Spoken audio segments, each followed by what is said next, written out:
పితృదేవతల ముక్తి కోసం పరితపిస్తూ వారి వారసులు హిమాలయ పర్వత శ్రేణుల్లో ఉన్న గంగోత్రి నుంచి మొదలయ్యే గంగానది దారి కోసం ఎలా ఎదురు చూస్తున్నారో అలా గౌరవ ప్రధానమంత్రి శ్రీ నరేంద్ర మోదీ గారి రాక కోసం అభివృద్ధి లేక అప్పులతో నలిగిపోతున్న ఆంధ్ర ప్రజానికం, దాష్టికంతో దోపిడీతోటి నలుగుతున్న ఆంధ్ర ప్రజానికం, అవినీతి అప్రజాస్వామిక విధానాలతో కొట్టమిట్టాడుతున్న ఆంధ్ర ప్రజానికానికి ప్రధానమంత్రి, మన ప్రియతమ ప్రధానమంత్రి శ్రీ నరేంద్ర మోదీ గారి రాక, గంగమ్మ తల్లి భూమి మీదకు వచ్చి హిమాలయాల నుంచి భూమి మీదకు వచ్చి ఎలా సేధనిచ్చిందో మన ప్రియతమ గౌరవ ప్రధానమంత్రి శ్రీ మోదీ గారి రాక ఈ ఎన్డీఏ పునర్కలయిక 5 కోట్ల మంది ప్రజలకి ఆనందాన్ని ఇచ్చింది.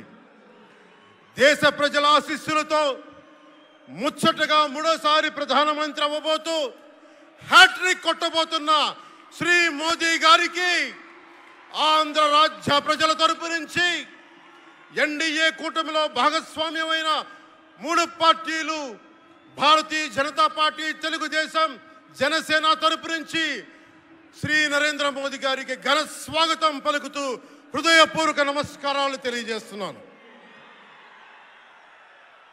2014లో తిరుపతి బాలాజీ వెంకటేశ్వర స్వామి సాక్షిగా ఈ పొత్తు మొదలైంది. ఈ రోజున ఇక్కడ 2024లో బెజవాడ కనకదుర్గమ్మ సాక్షిగా ఈ పొత్తు వేరే రూపం తీసుకోబోతుంది. దుర్గమ్మ తల్లి స్వయంగా ఆశీర్వదిస్తుంది. ఇక్కడ ఆంధ్ర రాజధానికి అమరావతి దేదీప్యమానంగా వెలగాలని, దానికి నేను అండగా ఉన్నానని మోదీ గారు మరీ వచ్చారు ఇక్కడికి.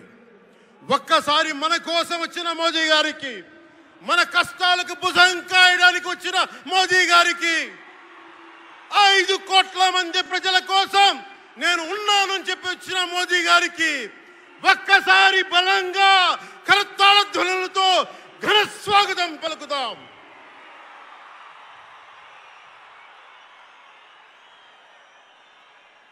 (2014) తిరుపతి బాలాజీ ఆశీస్సులతో ఎన్డీఏ విజయాన్ని సాధించింది, ప్రభుత్వాన్ని స్థాపించింది. 2024లో దుర్గమ్మ తల్లి ఆశీస్సులతో మొదలు పెడుతున్నాం. అంతకు మించిన ఘన విజయం సాధిస్తున్నాం. ఎన్డీఏ ప్రభుత్వాన్ని స్థాపిస్తున్నాం. బిడ్డలకి అండగా ఉండే దుర్గమ్మ తల్లి అయ్య కంటే ఒక ముద్ద ఎక్కువే పడద్ది. అలాంటి తల్లి ఆశీస్సులతోటి మన ప్రభుత్వాన్ని స్థాపించే దిశగా వెళ్తున్నాం. మోదీ గారు డిజిటల్ భారత్ అన్న నేపథ్యంలో దేశాన్ని మొత్తం తీసుకెళ్తా ఉంటే, ఇక్కడున్న వైసీపీ ప్రభుత్వం అధికారికంగా ప్రతి చోట క్యాష్ ఎకానమీ అయిపోయింది.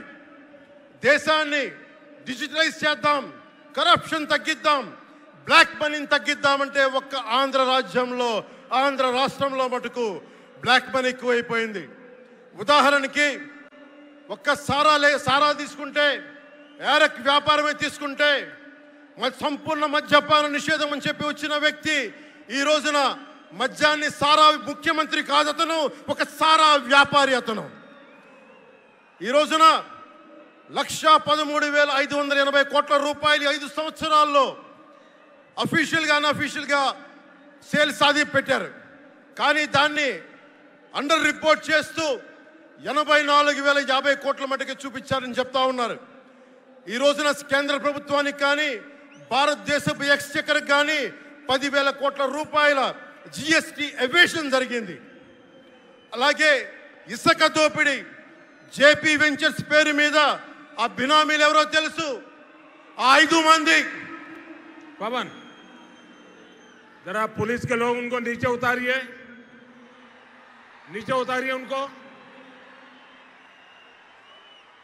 बिजली के तार हैं, आप क्या कर रहे हैं वहां? Please come down.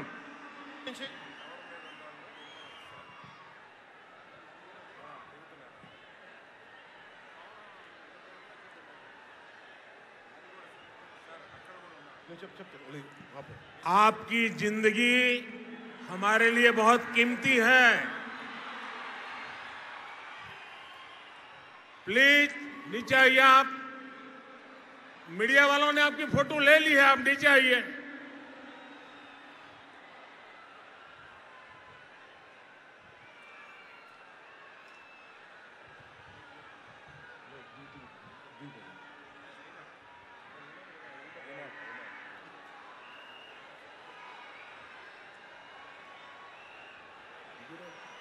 आप नीचे आइए, मेहरबान।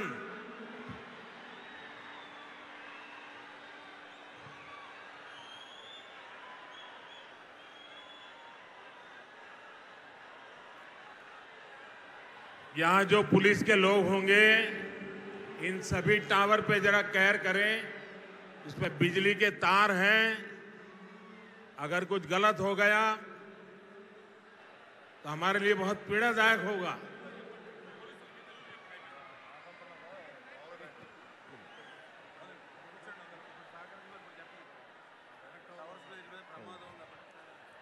దయచేసి అందరూ ఆ ఎలక్ట్రికల్ లైట్స్ అన్నీ ఉన్నాయి, ఎలక్ట్రికల్ కనెక్షన్స్ ఉన్నాయి. దయచేసి మీ ప్రాణాల మీద ప్రధానమంత్రి గారు ఎప్పుడు ప్రోటోకాల్ బ్రేక్ చేసి మరి మీకోసం వచ్చారు. దయచేసి వాటి మీదకి ఎక్కకండి.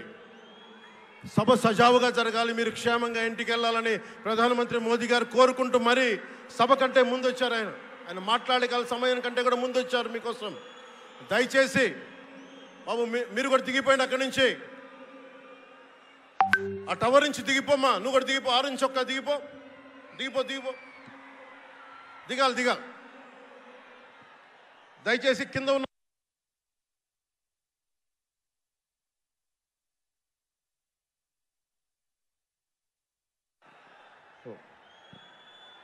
చుట్టుపక్కల ఎవరైనా టవర్స్ మీద ఎక్కుతాను దయచేసి డిస్కరేజ్ చేయండి.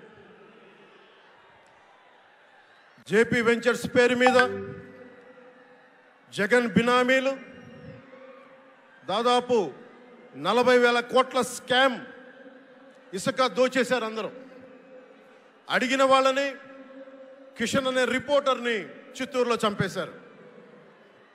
ఇక లా అండ్ ఆర్డర్ దృష్టికి వస్తే ఆంధ్రప్రదేశ్ హైయెస్ట్ గాంజా క్యాపిటల్ అయిపోయింది. New drug capital of India అయిపోయింది ఆంధ్రప్రదేశ్. రాజ్యసభ హోంశాఖ సహాయ మంత్రి శ్రీ అజయ్ కుమార్ మిశ్రా గారు 2019 ఒక ప్రశ్నకి సమాధానంగా 2019-2021లో 30,196 ఆడవాళ్ళు అదృశ్యమయ్యారని చెప్పి స్వయాన రిపోర్ట్ చేశారు.